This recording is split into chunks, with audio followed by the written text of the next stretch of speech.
Now, Mum had never really been happy and in Alexander Crescent, and well, I don't know exactly why, but probably for a variety of reasons. But I know there was one thing, that there was a foundry there, Beeston Boiler Company, and in summer particularly, they used to get sulphur in the air, and we had to close the bedroom windows on the warmest night because of the sulphur fumes that used to come in. So I think that was one of the reasons. But she simply didn't like it down there. And now that I was working regular at the rally, she'd decided to apply to the council for an exchange. Well, at that time, the council were building the houses that we now live in. That's in Burroughs Avenue and all around this particular area. And there was a man who had been allotted one of these houses. Well, him and his wife, of course. They'd been allotted one of these houses in Burroughs Avenue, but he worked at the boiler company, and he wanted to get a house nearer to the boiler company because they started work at 6 in the morning. So, of course, through the council, they got in touch with us, and we agreed to let him have our house in Alexander Crescent, and we'd take this new house that they were building in Burroughs Avenue. And it was ready by Whitsuntide of 1935, and we could have come in then, but unfortunately, your mum developed a cold, something that kept her in bed for nearly a week. But I remember during the Whitsun holidays, I came up here, and in this room at 44 Burroughs Avenue, I scrubbed the floors and cleaned it all ready for us to go in the following Saturday. Well, it was a lot better for me too, this was, because there was a special bus went from Woodside Road to the rally.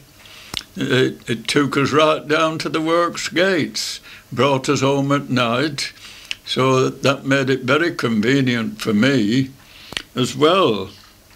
We hadn't had a seaside holiday since we were at Prescott when we went to New Brighton. And because things were going well, we decided to go to the seaside this year, and eventually we did. We went to the seaside when it was the August holidays, and we went to Mablethorpe. There's one thing I should mention before I go any further with regard to that, and that was that the Raleigh were one of the only firms that worked a 5-day week. Most of the firms worked the same number of hours, but it was spread out over Saturday morning as well. So most people only had Saturday afternoon off. Well, with us having the 5-day week, we had the whole of Saturday off. It meant that we could go into Nottingham and have a good look round before the crowds began to get in the place. And it was a lot more convenient for us. I can tell you we had a really lovely holiday.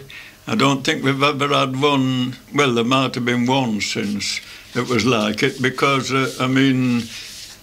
when you go on a holiday, a lot depends on the weather.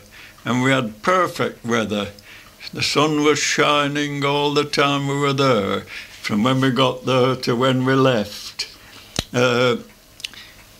Eileen came with us, and a friend of hers named Frida Whittingham. Of course, when they got there, although they were in the same digs with us, they went off on their own. But Sheila was still only young, so she came with us. And there's quite a few photos in the photo album with Mum and I and Sheila that are worth keeping.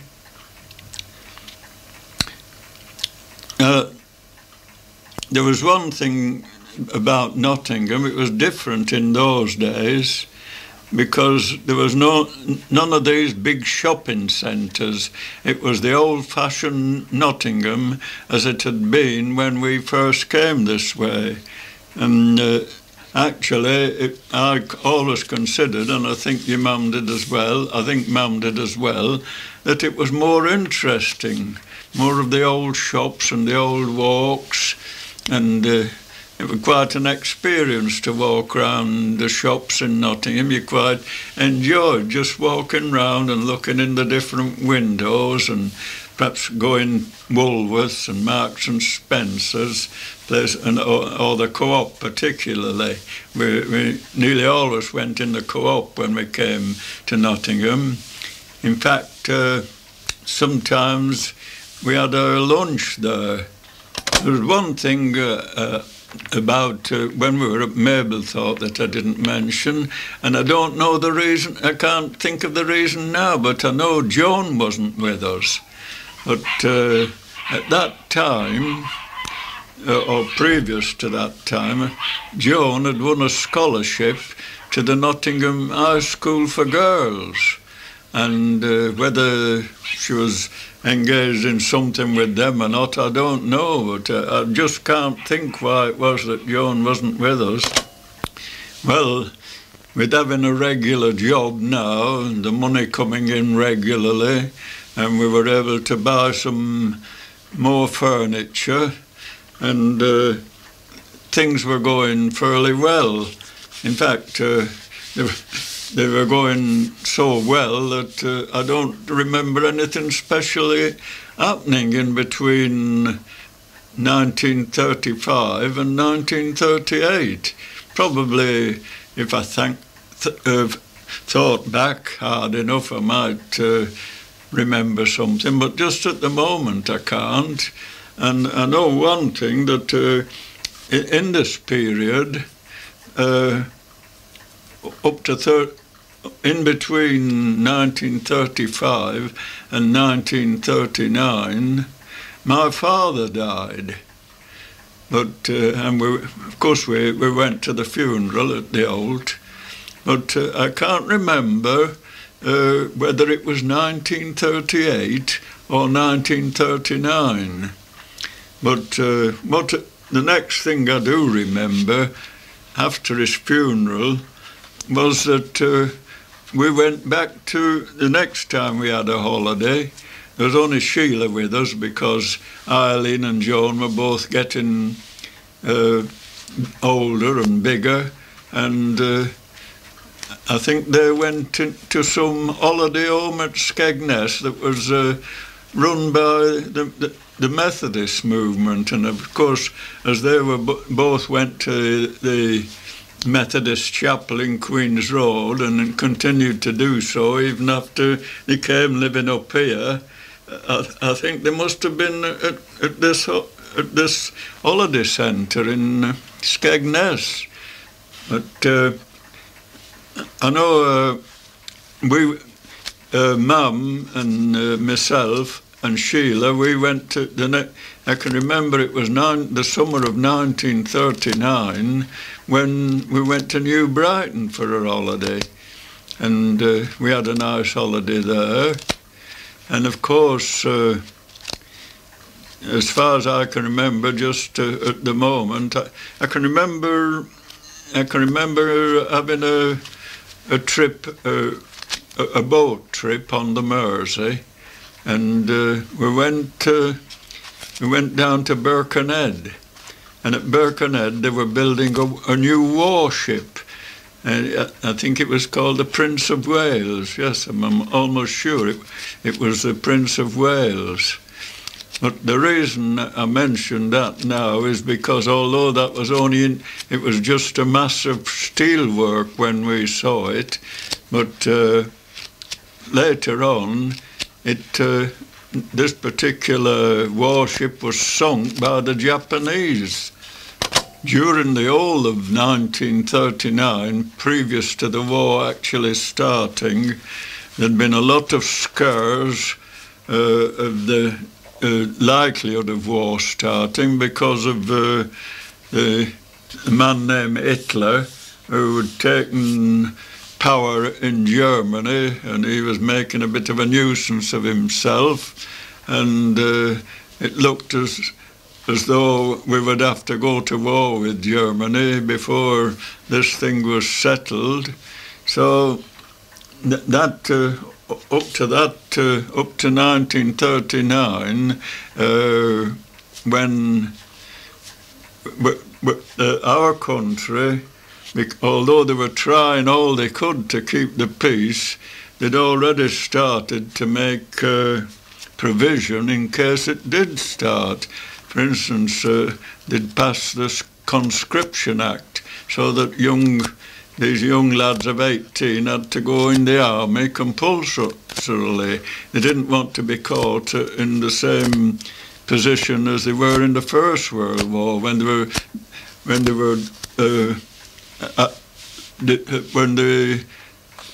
were dependent on volunteers for about the first 2 years of the war. Our government had started what they call shadow factories, and the Raleigh became one of the shadow factories.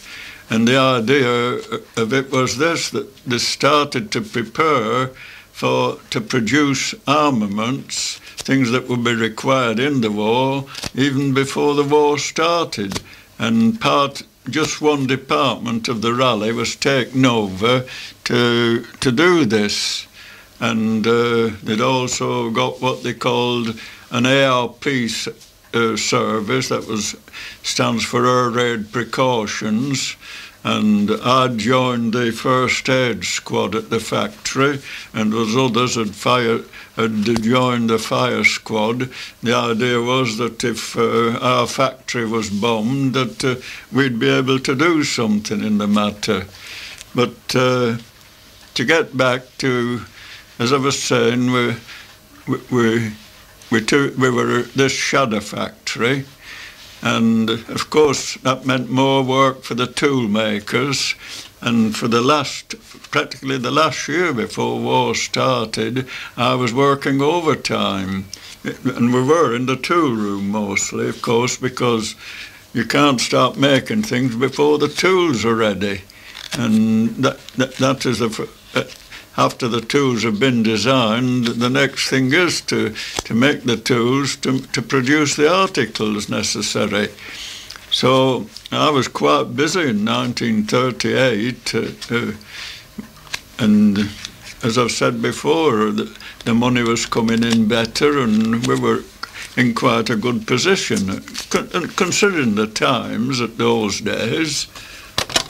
Well, the Germans under Hitler, eventually, they'd started to make themselves a nuisance in one way or another, and they got to picking a quarrel with Poland. It was, of course, they intended to invade Poland eventually, so there was no way that Poland could get out of it. But of course, they picked a quarrel to make an excuse for it. And in September 1939, that's what they eventually did. They invaded Poland. Well, our government had given a guarantee to Poland that if she was invaded by Germany, we'd go to her aid. How we were going to get to Poland, we had no idea, but we'd given this guarantee, And so our government got in touch with the German government and told them that they didn't stop this invasion of Poland, that they'd have to meet us as well. And on the Sunday morning, the Prime Minister came on the radio and told us that they hadn't got any guarantee or any word from Germany to what we'd requested. So he said, we are now at war with Germany. And of course that started the Second World War.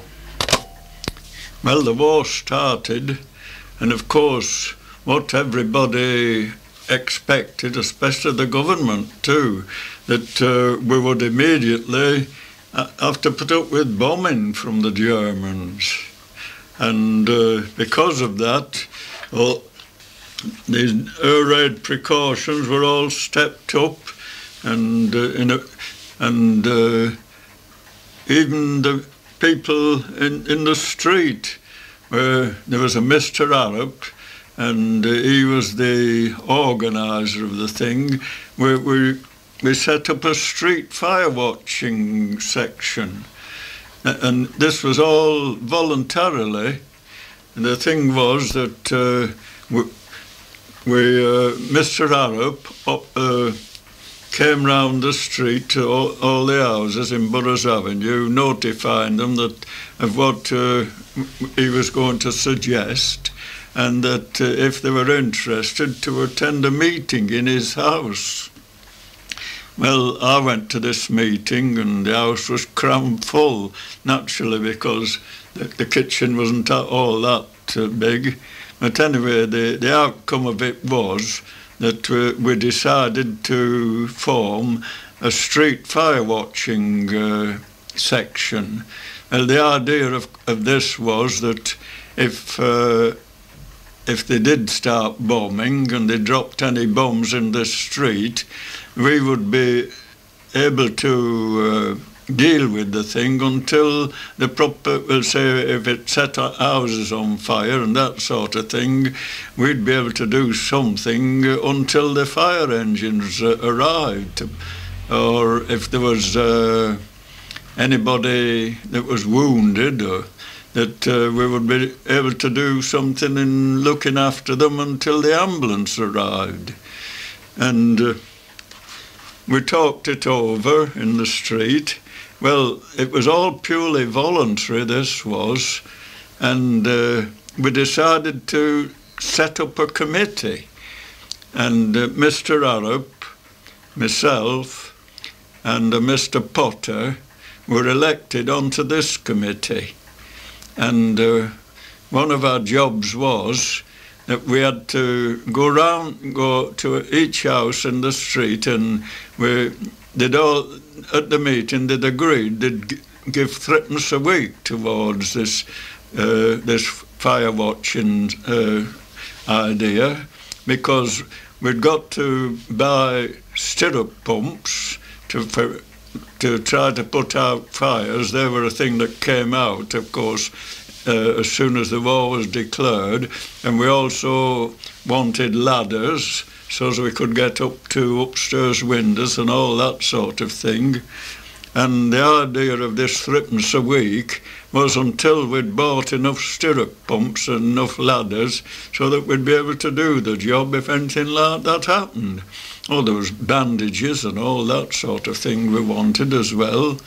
And the three committee men that we split up the street into three parts, and each one of the committee men had to go round to a third of the street and collect the money from them. Well, as I said, although we'd expected, there was another thing. We had to go out and buy sticking plaster and anything that would stick, and sticky tape or anything like that. And the idea was to stick it across your windows so that if a bomb dropped near to and it smashed the windows, that the pieces of glass wouldn't come flying into the room or flying all round and perhaps even kill somebody. So we'd got all this to do in the first few days of the war. And there was another thing. There was blackout restrictions were placed on everybody, and we had to have very dark curtains and draw them close as soon as at a certain time at night when it was supposed to get dark. We had to draw these curtains, and there had to be no light showing through any of the from any of the houses at all. The whole idea was that if there was a German aircraft overhead and he was looking for something, he wouldn't be able to see anything down below because everywhere was in total darkness. And even the street lamps, on the glass of the street lamps, they'd painted them blue so that it was a very dull blue light that came through and wouldn't be seen from up above. Well, we did all this in the first week of the war. But as I said before, all this bombing that we'd feared would start straight away as soon as war was declared just didn't start. There was one thing, though, between one thing and another, I hadn't got time to look round. We were so busy now at the rally that I was working 19 days out of 21. That was I got a Saturday and Sunday off once every 3 weeks. That was in addition to working overtime at night till 8:30 instead of coming home at 6 o'clock. And what with that and doing these voluntary jobs like fire watching, and as I said, I was also in the first aid at the rally, and I had to go for practice drills in that. Well, I hadn't time to look around. Now, apart from the Navy, which, of course, they were very busy from the very beginning of war, but, because they got to escort convoys of ships, ordinary sailing ships, in case German submarines tried to sink them. And so, of course, the Navy were at war from the very start. But so far as land forces were concerned, well, if you read any history, they talk about the first 8 months of the war as the phony war, because there was no fighting amongst the troops. We'd sent troops to France, but they'd taken up trenches along the French border between France and Germany. There was no fighting going on because Hitler and the German troops were still busy in Poland. Of course, although they'd soon taken Poland over, they'd soon beaten Poland and taken it over more or less. Of course, by the time they'd done this, winter had set in, and they didn't want to start a war against us and France in the middle of winter. So what was happening was, although we didn't know why, we simply knew that there was no real war going on. But we did know when it started, my word, but it didn't actually, the real war between England, France, and against Germany didn't actually start till the following May. And it didn't take Germany long because, you see, they'd been preparing for it and for over a good many years. And they got dive bombers, thing that had never been used before, and they got plenty of tanks. And of course, they did the same thing as they did in the First World War. But instead of going through Belgium first, they went through Holland and then through Belgium to get round the French and British defences. And another thing that they didn't make the same mistake in as they did in the First World War, because they made straight for the coast so that they cut our troops off, or cut us off from sending any reinforcements to the French coasts. And it wasn't very long before they'd driven the French right back, and they'd driven right up to the coast, and our troops were driven back, and they were very lucky to get home.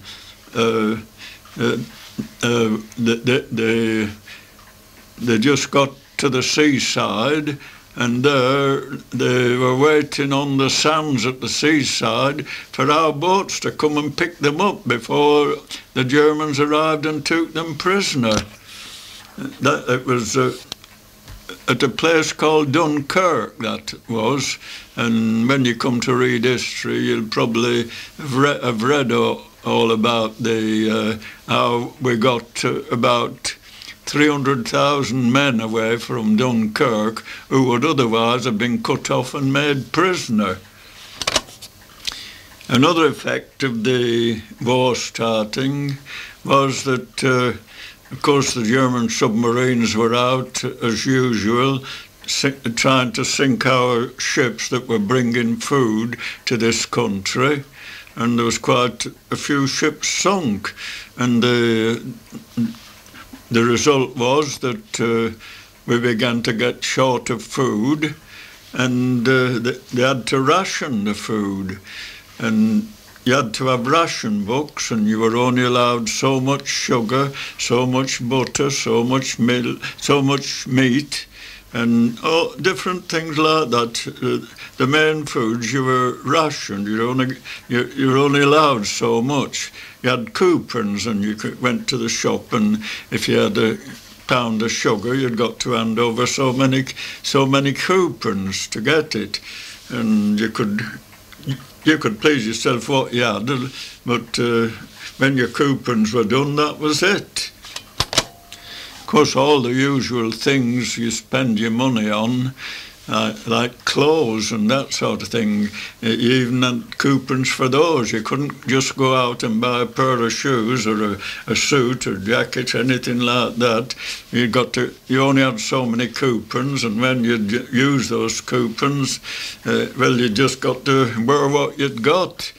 But and there was quite a lot of things that you couldn't do. If you went outside, due to the blackout, it was very difficult in winter knocking about, because due to the blackout, nearly everybody who went out at night when it was dark had to carry a torch to see where they were going. Of course, by this time, both Joan and Eileen were working, and of course they had plenty of work to do. And what with them both being at work and only being able to spend the money that they earned, the pocket money on coupons, it was rather grim at this time. There wasn't much. At first, the cinemas had been closed, and all the places of entertainment had been closed, but they gradually opened up. But there wasn't as many people, hadn't as much time to go to these things because they were so busy at work, and they were working such long hours. I know for me it was a case of all work and no play. And of course it got a bit boring, and there wasn't much apart from listening to the news on the wireless. That was about the most exciting thing. There's one thing worth repeating, and that was that I think Chilwell was about one of the first places to get bombed in this part, in the northern part of the country, at any rate, because what happened was, and we'd gone to the cinema. There was at the end of the street, and the end of Boundary Road, and there was a cinema there in those days, and we'd gone to the cinema this night, and while we were watching the film, the film suddenly stopped that they were showing, and it was put on the screen that the notice that the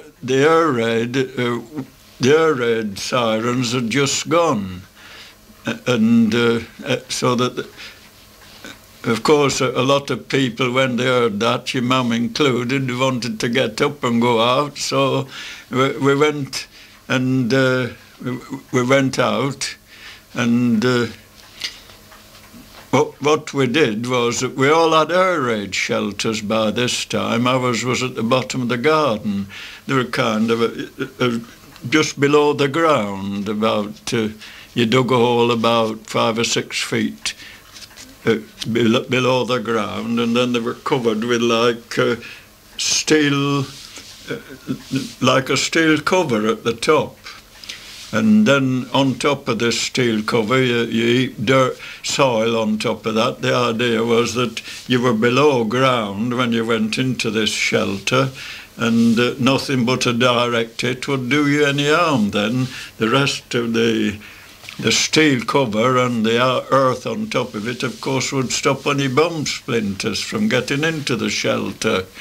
Well, I'd bought a little oil stove in case this sort of thing happened, and I went down into the shelter and lit the oil stove.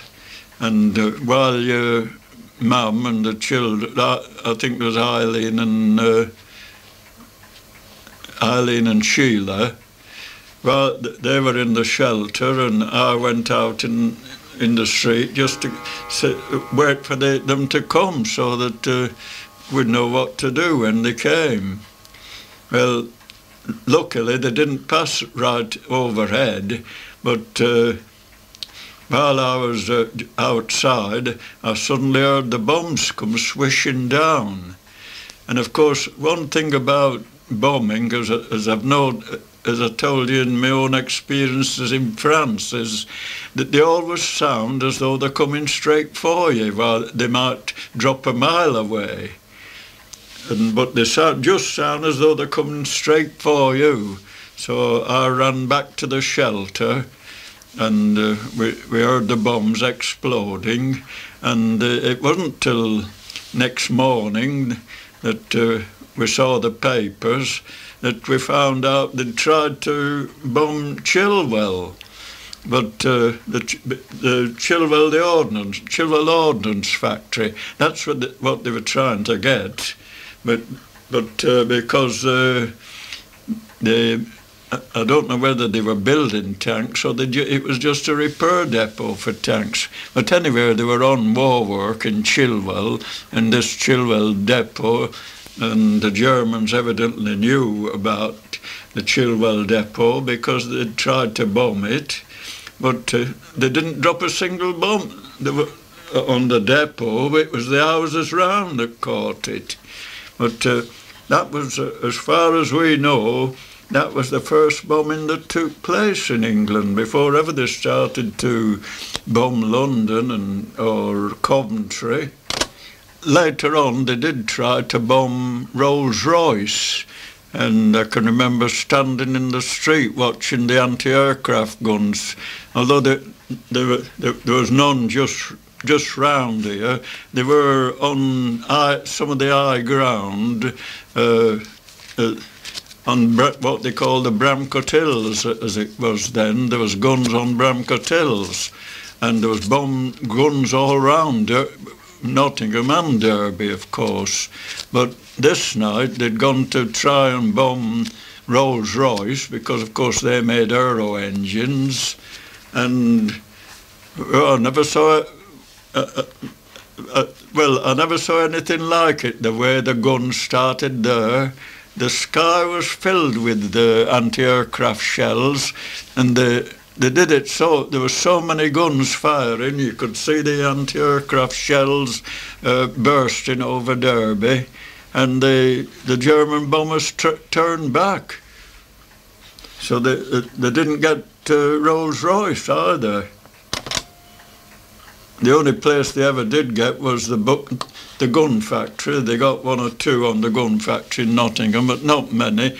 And that was in a daylight raid too, what they called hit and run raid. And they were only dropped in the ground around the gun factory. They didn't drop any on the factory itself. In fact, some of the bombs dropped in Queen's Road in Beeston. Of course, since our ground forces have been driven out of France, we were in a difficult position. We were afraid that the Germans were going to invade us, and of course they had that intention in mind. But those of you who will have heard of the Battle of Britain, when that was between our fighter aeroplanes and the Germans, will know all about that part of the business, so I don't want to have to tell you all about the Battle of Britain. You can read it you can get the books in the library, and you probably know all about it already. But the point was that because our troops had been driven out of France, and they'd had to leave all their arms behind, all the guns and the few tanks that we had, all those sort of things had to be left behind. So we couldn't do anything until the army was built up again, and we got the arms for them to fight with. But what they had been doing, they'd been steadily building up our Air Force, and we were getting bigger bombers. And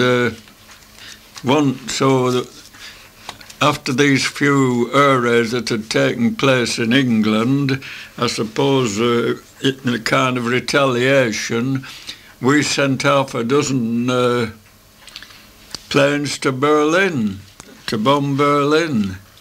Well, Hitler had told the German people that their Air Force was so strong that we'd never be able to bomb Berlin. He guaranteed it. Berlin would never be bombed. And he was so angry because we'd bombed Berlin that he ordered a big bombing raid on Coventry, the biggest thing that had ever been known in the way of bombing raids at that time. And he did quite a lot of damage to Coventry. In fact, the Germans used to threaten that they'd Coventry to other towns. They used that word, Coventry, because they'd done so much damage over Coventry, and we didn't bring a single German aeroplane down. They came and dropped the bombs and went back, and without losing any of the German planes. But it did mean that now that the bombing raids were really starting properly, because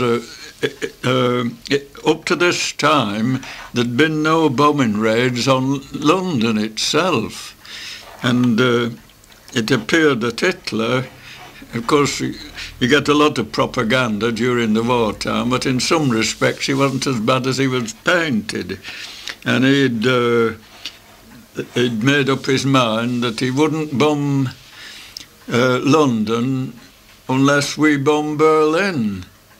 And of course, when we bombed Berlin this time, immediately they started to bomb London. And from then on, it was really, and we started to, because our bombers were getting bigger and more of them, they were bombing more German towns. So because there was no real land fighting between us and the Germans at that time, it was mostly bombing raids that were taking place. And of course the war at sea, well, the Germans had been more prepared for this war than we were, especially in the air too, although we had got some better fighters than they'd got. Of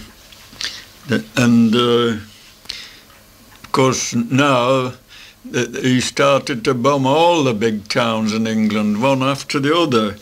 And it got as near as Birmingham, and although Nottingham had escaped so far, any direct bombing, we used to have the German bombers going over Nottingham and Beeston. Well, the sky would be full of them sometimes. You could hear them going over and see our searchlights trying to pick them out. But they were going up north to Manchester, Sheffield, Liverpool and places like that. And they came over Nottingham on the way and on the way back. And Birmingham was another place.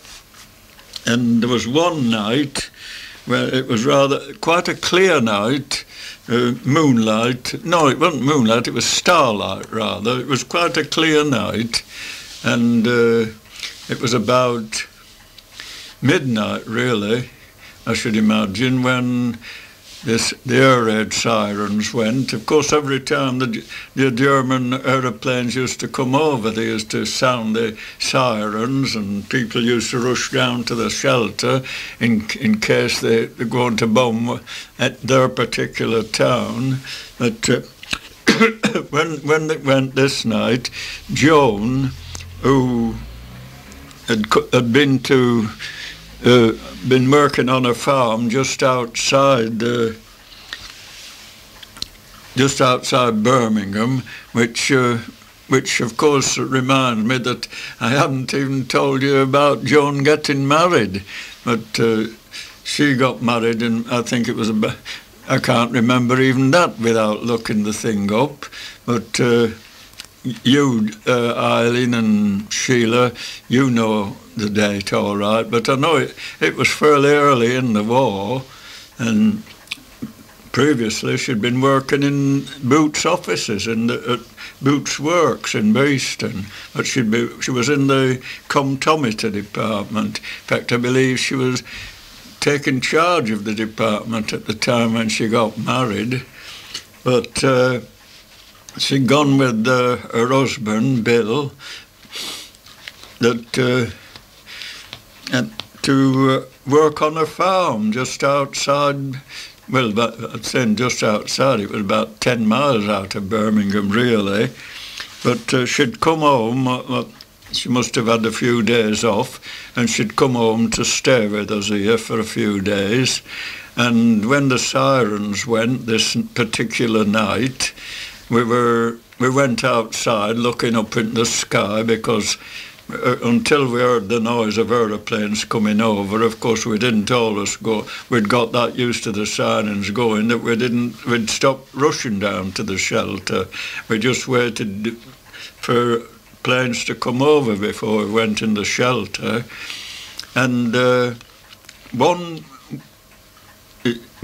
odd plane came over this particular night, and it went over Nottingham, and it kind of drew a circle in the sky, and it was a kind of one of these smoke screens, as they call them.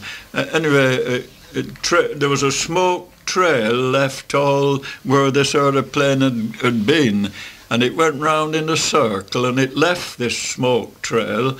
And then when Joan saw this, she said, they're coming here tonight, Dad. She said that's what they did in Birmingham, because one of these raids had taken place while she was in Birmingham. She said, first of all, one plane came over, and then it drew this smoke ring, and all the German planes that were following with the bombs, they came and got inside this smoke ring, because they knew the town was underneath it, and simply let the bombs drop. And she was right. because it wasn't very long before the next thing we could hear the German planes coming over, you know, in big numbers, and we could see the anti-aircraft guns firing at them and the flashes in the sky, and suddenly we could hear the bombs dropping, and the next thing we saw was some place going up in flames. And actually it was one of Boots' big places in Nottingham that they'd set on fire. And they'd also dropped one bomb on the Co-op bakery, and it had killed about 50 men because they used to bake the bread at night to have it fresh for next morning. And they were all working night shift, these bakers, and they were practically all killed because the bomb went right in the middle of the bakery and killed them all. Luckily, because of this smoke ring, all the bombs were dropped mainly in the city of Nottingham, and there was only the odd one or two that dropped in Beeston. But that was and I'm almost sure that Eileen was in Peel Street Women's Hospital while all this was going on, and of course that was in Nottingham itself. And I don't know how she felt, but she must have felt pretty unsafe lying there in a hospital bed after an operation, because she couldn't go down in shelter or anything like that. They just got to lie there and hope for the best. Luckily, none dropped anywhere near the hospital, which was a good job, of course. I think that was about the only big raid that we had in Nottingham. I think most of the others, some were just small daylight raids that didn't do a deal of damage. But actually, we got used to the air raid siren going and times without number, and we were gradually getting so used to these conditions and knocking about in the dark that there wasn't really much different going on. Each day seemed the same as the last one. Work, and then when you came home, practically nothing to do. Well, you hadn't much time to do it much when you got home, because we were working so long. But there isn't, I don't think for the moment I can think of a lot that specially affected Beeston or our family. In fact, after the Germans invaded Russia, there was very little bombing on this country. Apart from raids on London, and they'd started a new idea, rockets, so that there's practically no bomber.